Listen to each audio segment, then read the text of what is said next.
De 7 a 14 de abril acontece em vários países, inclusive no Brasil, a Semana Mundial da Alergia. Neste ano, o tema escolhido foi alergia alimentar. Com o crescimento de alérgicos em todo o mundo, a ideia é trazer mais informações e conscientização. No Brasil, estima-se que cerca de 8% das crianças e 2% dos adultos sofram com algum tipo de alergia alimentar. Segundo a alergista doutora Ana Paula, os alimentos mais alergênicos variam de acordo com a faixa etária. Na realidade, existe uma diferença entre os alimentos mais alergênicos na infância e na idade adulta. Na infância, os mais alergênicos são o leite, o ovo, o trigo, a soja. Na idade adulta, sobretudo, camarão, frutos do mar, peixes e oleaginosas, amendoim e castanhas. Entretanto, hoje em dia, nós temos visto um aumento de frequência das alergias a peixe, camarão e oleaginosas, sobretudo amendoim, também nas nossas crianças.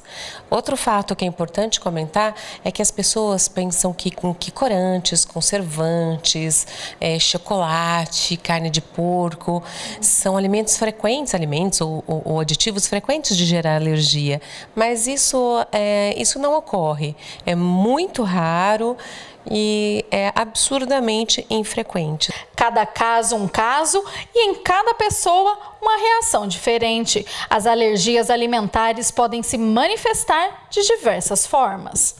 Então, pode ter desde uma pessoa que tem uma grave reação alérgica com risco de vida, que a gente chama de anafilaxia, a bebezinhos com sangue nas fezes, com diarreia.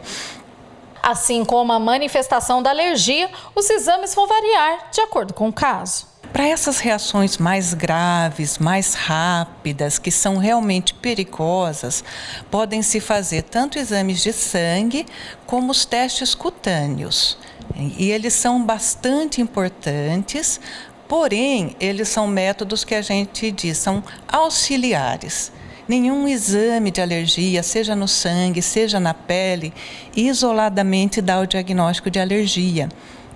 Ele tem que estar junto com sintomas compatíveis. E outra coisa, tem uma suspeita de alergia alimentar, vamos supor, com um teste positivo, esse sintoma tem que melhorar com a dieta e voltar com a reintrodução do alimento. Fala pra gente, pode acontecer, às vezes, da pessoa ter uma reação alérgica, né? Uma reação, mas não ser alérgica ao alimento? Tipo, uma única vez, pode acontecer isso? Uma característica da alergia alimentar é a reprodutibilidade. Então, é bastante importante que o sintoma recorra sempre que se tem o contato com o alimento.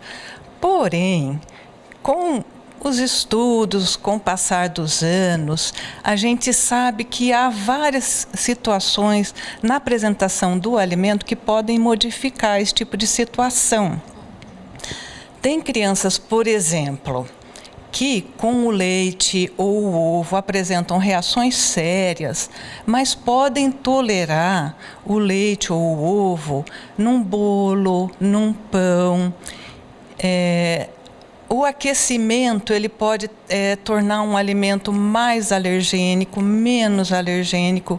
Então, há assim, uma série de detalhes, características de cada alimento e que muitas vezes a gente não consegue ter essa reprodutibilidade de uma maneira tão fidedigna. Para as especialistas, o importante é que após um quadro alérgico seja feito um histórico clínico para identificar a alergia. A história detalhada, aquelas perguntas que nós fazemos para o paciente, para os seus familiares, para se tentar estabelecer uma correlação direta entre comer o alimento, a ingestão daquele alimento e o aparecimento dos sintomas. Após isso, se existe uma suspeita de uma alergia alimentar, pode-se fazer os testes, que são os testes cutâneos, o famoso teste alérgico, teste de bracinho, exames de sangue, ter dietas de prova. Essas dietas de prova você tira o alimento suspeito por um período X e reintroduz, e também o que nós chamamos de teste de provocação oral, que é reoferecer esse alimento sempre sob supervisão médica, com uma equipe bem preparada para atender eventuais emergências emergências e que acontecem. Quando pensamos em alergia alimentar, logo o termo restrição vem à cabeça. Por mais que o paciente faça tratamento e seja acompanhado por um especialista, a restrição é necessária. No caso das crianças, os pais devem saber como proceder caso ela ingerir o alimento. Então, isso pode provocar reações e reações desde reações leves, que reações de algumas lesões de pele, até uma reação sistêmica, uma reação global, uma reação chamada anafilaxia. Pode ter um choque anafilático, as pessoas conhecem como choque anafilático, e colocar essa criança em risco de morte. Portanto, talvez até mais importante do que orientar a restrição desse alimento é orientar como proceder numa situação acidental. Antes, uma forma de prevenir a alergia alimentar era oferecer o alimento à criança de forma tardia. Hoje, pesquisas afirmam que a melhor forma de prevenir é realmente oferecendo alimentos. E não adianta nada adiar a introdução, seja do leite, do ovo. Então, a gente orienta assim: a partir de 6 meses, dieta normal. É interessante que se ofereça todos os alimentos que são consumidos naquela região. A gente acredita que essa introdução mais precoce ajuda no desenvolvimento da tolerância, né? Inclusive tem estudos especificamente com amendoim que demonstrou isso, que em crianças muito alérgicas, você adiar a introdução do amendoim, é comum, muito mais comum se desenvolver alergia ao amendoim. Não adianta restrição durante o aleitamento materno. Então, a mãe, muitas vezes, o meu bebê teve alergia, eu estava amamentando, agora esse outro eu não vou tomar leite. Às vezes é uma coisa que a mãe, assim, do sentimento, eu não vou tomar leite nem durante a gestação, nem durante a amamentação. Não adianta nada. Para as especialistas, ainda há muito modismo e também falta informação sobre alergia alimentar. Por isso, ser acompanhado por um especialista é essencial. O que é o tratamento? Existe algum medicamento para esse tratamento? Não, não existe algum medicamento. O tratamento é única, exclusivamente a restrição.